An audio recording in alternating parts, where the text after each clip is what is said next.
Whenever you hear the words generational curse, what comes to your mind? I know for me, when it's mentioned, it conjures up images of darkness, something dark and insidious. It could send, for some people, shivers down their spine because they have been in that kind of setting culturally, and they hear this curse idea, which of course creates this negative, dark, kind of scary imagery. What it also does for some people is this images of ancestral baggage, family secrets, inherited struggles.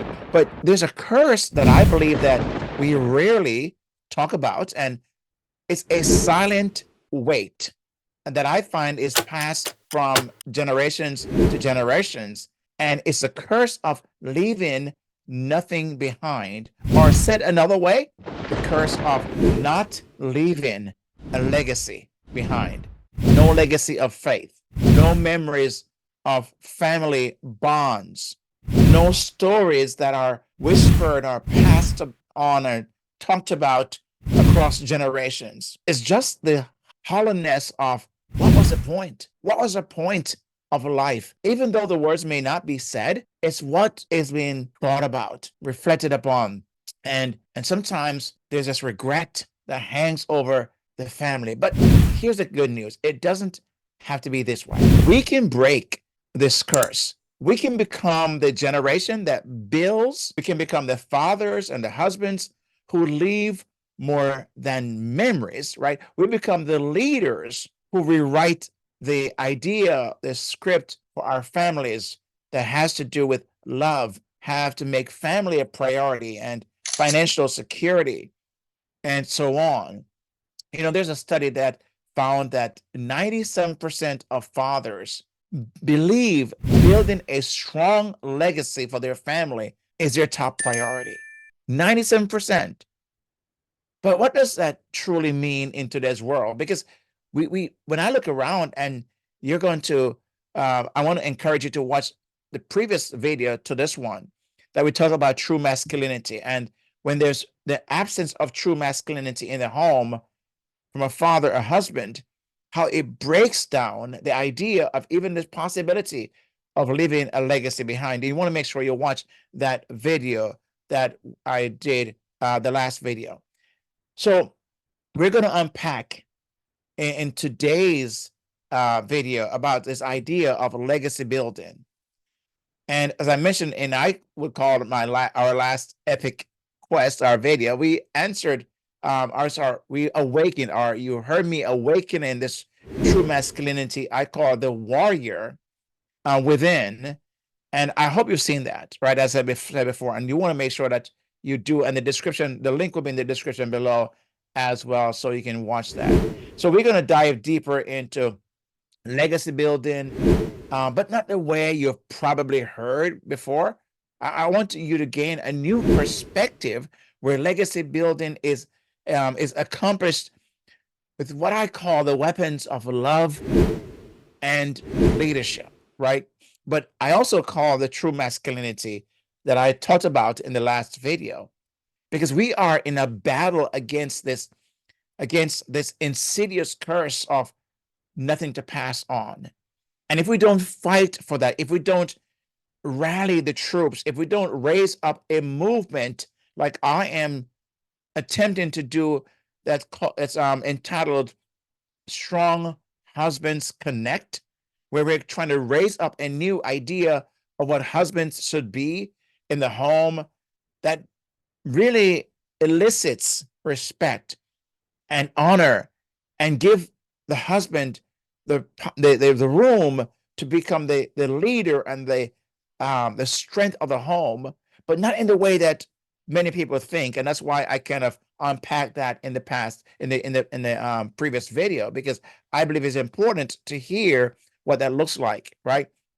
If we're going to experience the victory of leaving a legacy throughout generations, we've got to find a way to redefine and revisit and re-enter this space of legacy building. So let us kind of talk about then what it means by building a legacy as a true masculine, a strong husband, a strong man, as a family that depends and is looking to you for that? Well, the first point is that is the weapon of love, faith, and making family a priority. So it's love and faith that really drives into making family a priority, a priority. You know, Peter Stropo said this: legacy is not leaving something for people, it's leaving something in people, right? So it's what you do for the family, what you invest in your family, in your children. You know, my parents, I believe, left a legacy of some sort. And if you look on from the outside, you may not see the legacy per se as people may be thinking. You know, it's not buildings and monetary things and a bank, banking account of millions of dollars. That's not what we were left behind. It's the gentleness. It is the forgiveness. It is faith in God, and anchoring ourselves in what doesn't perish. It's a future. It's eternity. It's a relationship with God. It is my mom, mainly her smile, her gentleness, her humility. Is my father, the work ethics and providing for his family and protecting his family and making certain that we as children had what we needed. We didn't have everything we wanted, but we had what we needed. So that work ethic and providing for and remain faithful to the family, that is legacy that is not necessarily seen when you look on, but when you look to the eyes of the lens of us as children, you recognize that our parents, my parents, did a great job. So that's why I think Peter Stropo's words, legacy is not leaving something for people, it's leaving something in people. And I want to encourage you to make certain that what you leave in your family and they see demonstrated by you is love and faith and the priority of family. I also want to mention this idea, not only just love and faith, but also financial security. Financial security. Now, I know that it's very different in different parts of the world. And so I have to take that in mind because, again, like I said, my family, we're not rich. We didn't, my dad and my mom struggled. It's almost like paycheck to paycheck, but we were provided for. And so they managed their finances well. They made certain that we understood that finances was a means to an end, right? Where they saved some, spent some, and gave some. What was really instilled in us as a legacy is the importance of understanding that God is the one that gives us the power to make wealth. And because it comes from Him, everything belongs to Him. He owns everything. So we need to be stewards of the things of our finances. And that's what the legacy is being left behind of how we manage our money and making certain that, as the Bible says, right, God gets what He asks is 10%, is called tithe into God, making certain that we understand when we give our money to in honor or as representatives of God to help people and to further the kingdom building, then we are simply saying we understand that God is the author, the founder, the owner of everything. And we are just here for a time. And how we look at money, how we look at our finances is one reflection of how we look at God, right? You know, in First Timothy 5, verse 8, the Bible says it this way: but if anyone does not provide for his family, his relatives, he has denied the faith and is worse than an unbeliever. So God has called us to make certain that our finances, we don't become lovers of money, but we also manage our money. We manage it in a way and leave for our children this legacy to recognize that everything belongs to God. And He's given us this ability to steward what He's blessed us with. So make certain that you pass that idea on to your family, to your children. What about this idea of leadership? Leadership, because this is a legacy of how we lead our family as husbands, as fathers. right? Are we leading with this? My dad, I would say, how he led our family is not one that I am necessarily wanting to reproduce in my life. I recognized early on in my relationship, in my marriage, in my fathering, I was becoming somewhat like my dad, and I had to step back from that because what I recognized, my dad didn't have this connection with us as children. So leadership is not just about the idea of this authoritarian or hierarchical kind of leadership. It's one where it's like Jesus, he led by serving. He led by being one that was not afraid to do the things he's asking people to do. As a matter of fact, he went beyond what he asked people to do. He died for us. So leadership is one that shows the way, right? It knows the way, it shows the way, and it leads in the way, right? It's this idea of wanting to make certain that those that we're leading understand that we too will do whatever we're asking of those we're leading. Douglas MacArthur, he says this: a true leader has the confidence to stand alone, the courage to make tough decisions, and the compassion to listen to the needs of others. This last part is where I think my dad missed the boat. He did not want to listen to us. He was the one who decided what was said at most times. And that's where I would say I wanted to do something different. And with God's grace, I have done something different. So legacy then is how you lead your family. What kind of leadership? Is it one of dominance?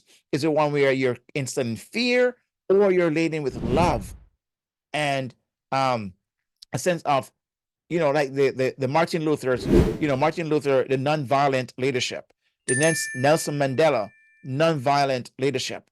It's really one of love, overcoming, as Martin Luther talked about, you overcome hate with love. And Nelson Mandela talks about the very same idea. Those are true leaders that left legacy and mark upon this world, not in the way that some people have done, trying to do it forcefully, but through love, right? So every day in our actions, we can build legacy. It's almost this idea of building legacy brick by brick. Is that small, consistent act of love and kindness, because these things have a rippling effect, and it really ripples out into our family, into our children. I told someone I was talking to recently, and I said, your lesson that you're teaching your children is more caught than taught. And what I meant by that is your kids are going to learn how to behave in certain situations by watching you, by watching you. So it's this rippling effect. It's the impact being made and may not realize what it is you're doing. Peter Drucker says the best way to predict your future is to create it, to create it. So what are you creating today for your children? What are you creating today for the next generation? What small acts you're doing, very intentional and deliberate, that shows kindness and compassion and sensitivity? What are you doing today as a husband, as a leader, as a father? These are the things that are going to be what I believe people will say, this was a point. Not what's the point. This is a point of what it means to be a leader. Now, leaving your mark, right, is going to require, and of course, making certain that you have certain values and core values. My core value is family and faith. Okay, family and faith. Those are the values. I meant freedom, faith, family, and freedom. So I want to create an environment where my own family can also, operate in those very three core columns: our faith, family, and freedom. How do I create that? How do I create that for myself, but also leave space for them to also experience that? Don't let the world dictate to you what your values should be, right? Let God, through his word, be the one, because he knows best what is best for you and your family. So you want to make certain that you lead with purpose and conviction, your truth, because I'm convicted about certain things that I can call my non-negotiables, right? Non-negotiables, because I know that I need to stand for something. As the saying goes, if you stand for nothing, you'll fall for everything. If you stand for nothing, you'll fall for everything. So we've got to have conviction. Be leaders like, the Mother Teresa's and the Gandhis of the past, who through their leadership defined or defied what society was saying, and they made it a difference and made an impact. The late Margaret Thatcher, who was a prime minister of England many, many years back, she says, don't follow the crowd, let the crowd follow you.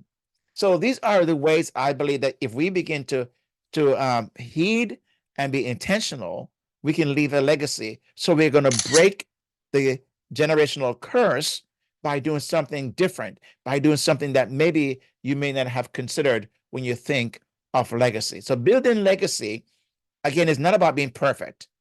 It's about leading with love and purpose and humility.